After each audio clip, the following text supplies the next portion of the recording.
Yo, check. Nakoy kanta na ang title ni Sakto Pa Ba Ni. Last December 28 na ako naghihimo. Hopefully magustuhan niyo niya akong kanta. Wala pa ko chorus. Ako na lang sa check. Sleepless beats. Sakto pa ba ni unsaon di atong kalibutan,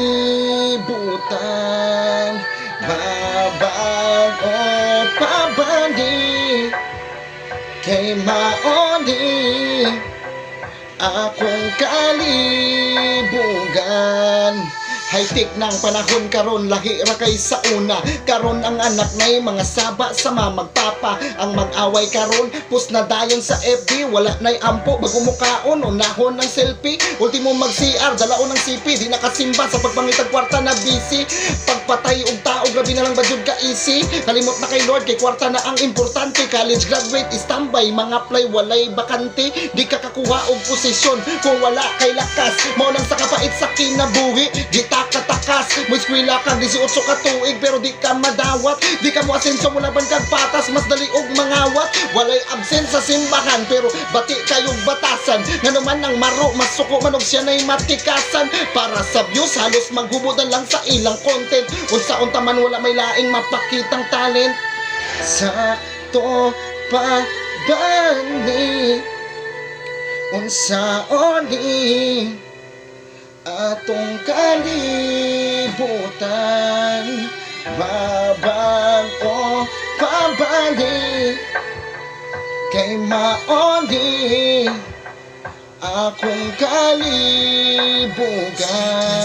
Naapay mag-content nga halos makita tanan lawas. Ang respeto sa sarili dako na kayo bawas. Unsaon na lang ang mga batang makatanaw, imbis halap ng matastiguang ni balik og katinaw. Og mabastos na masuko na raba og magyaw-yaw. Na unsa naman ning kalibutan tungod sa kwarta, mga taong nagkayagaw. Na ay dako sa mga sakyanan pero murag wala sa mga kawatan. Dako kayong kantidad ang gikawat pero dali rang gisibatan.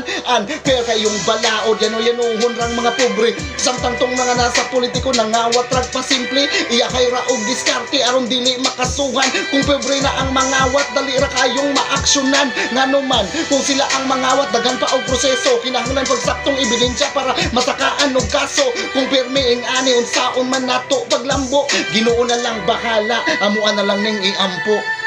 Sakto pa ba ni unsaon di atong kalibutan, babago pa ba di kay maoni akong kalibugan. Thank you so much, guys.